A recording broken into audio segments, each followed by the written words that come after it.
প্ৰভু নাৰায়ণে যমুনা সুন্দৰীক বিয়া কৰাই স্বৰ্গলৈ লৈ আহিল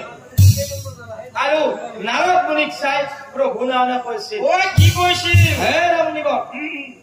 ৰবা ৰবা এটা কথা হ'ল এই যে মই যমুনা সুন্দৰীক বিবাহ কৰালো তোমাৰ কথা মতে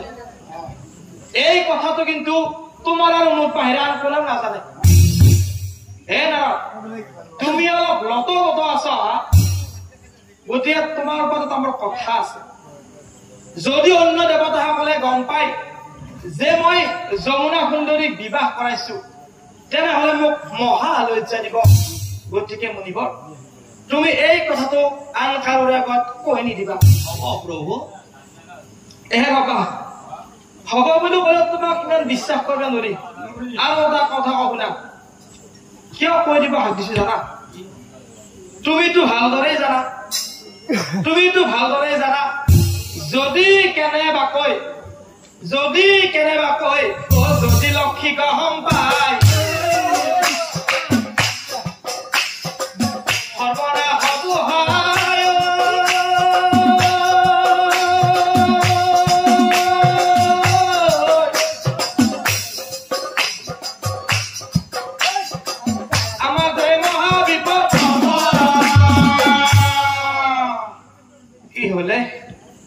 কথা শুনি নাৰদ মুনি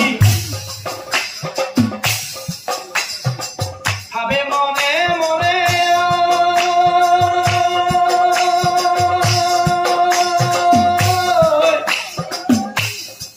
মইতো এইখিনি ভগৱান আছিলো এদিন নহয় এদিন লক্ষীদেৱে কথাটো গম পাব আৰু লক্ষীদেৱে মোকে দুখাত কৰিব নাই নাই মই এনো বৰ মানুহ বেলেগৰ সংসাৰত মাথা মাৰি লাভ নাই বেলেগৰ সংসাৰত বেছি মাথা মাৰি লাভ নাই কথা শুনি নাৰদ মুনি ভাবে মনে মনে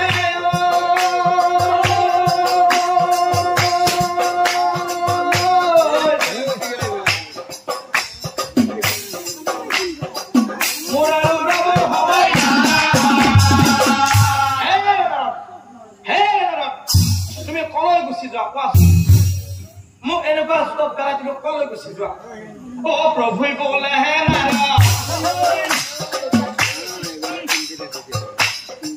কলৈ গুচি যোৱা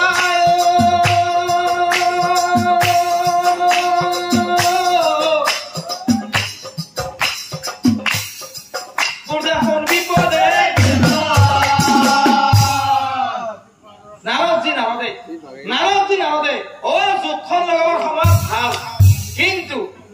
ভাঙিবৰ সময়ত নাৰদক কেতিয়াও পোৱা নাযায় এইটো বৰ ডাঙৰ সমস্যা এতিয়া বাৰু কি কৰা যায় প্ৰভু নাৰায়ণে কি কৰিলে গুপ্ত গৃহ এক প্ৰভু সৃজন কৰিলা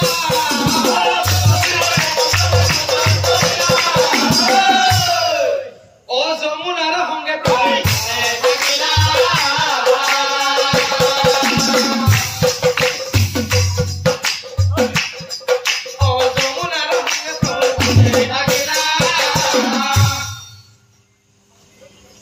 দূৰৰ পৰা নাৰদ মুনি দেখিব প্ৰভুৰ সংসাৰ নতুনকে বিয়া কৰাই নতুন ঘৰ সাজি ৰাখিব লগা আছিল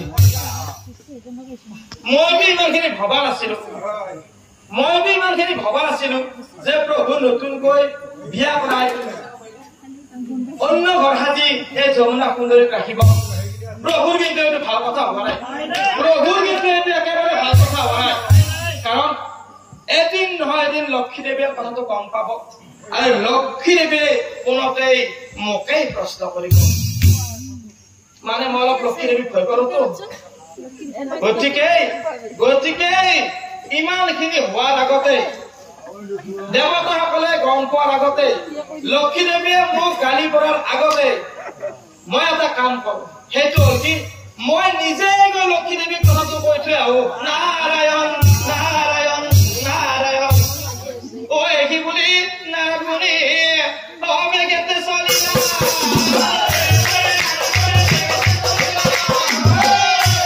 লক্ষ্মী দেৱীৰ আগে যায়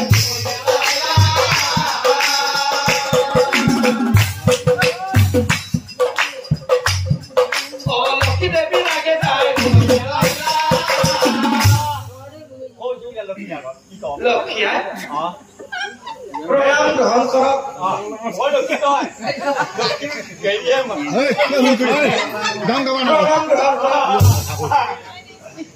সেই ফালৰ পৰা বিনা বজাই বজাই বিনা বজাই বজাই আহি থাকোতে স্বৰ্গত পৰা এটা ধুনীয়া গৃহ দেখা পালো স্বৰ্গত পৰা এটা ধুনীয়া গৃহ দেখা পালো লক্ষ্মীয়া লক্ষ্মীয়া মই ইমান দিন স্বৰ্গলৈ আহিলো এনেকুৱা সুন্দৰ গৃহ মই কেতিয়াও দেখা নাই লক্ষ্মীয়া প্ৰভুই বোধহয় এইটো আপোনাৰ কাৰণে বনাইছে কি আপোনাক কোৱা নাই কথা ডাঙৰে লক্ষ্মীয়া মই আপোনাক সঁচা কথা কৈছো প্ৰভুৱে এটি স্বৰ্গত ধুনীয়া গৃহ সাজিছে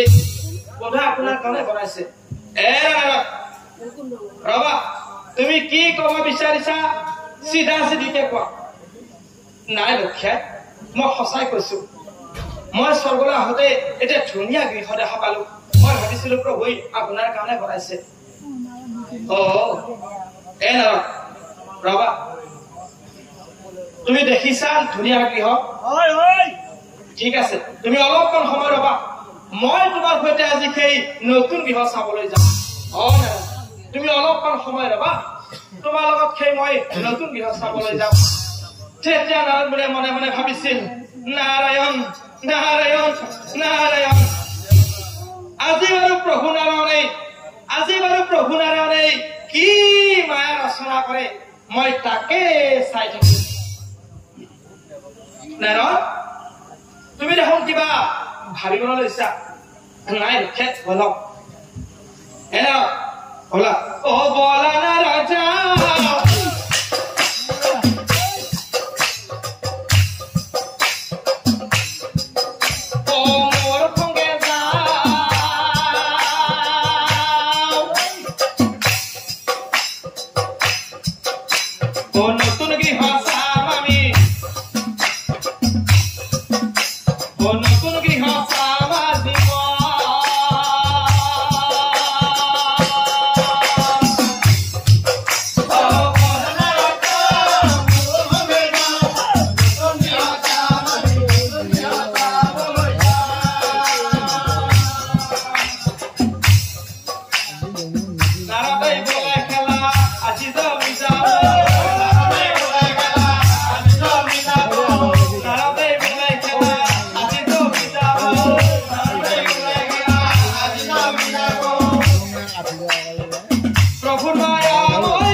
প্ৰভুৰ সঙ্গে যমুনা দেখি বাকা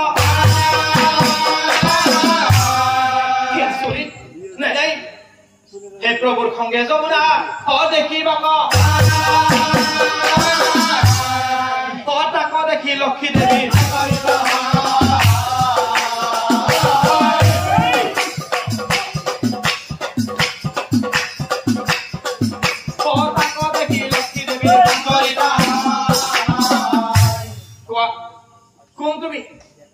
কোন তুমি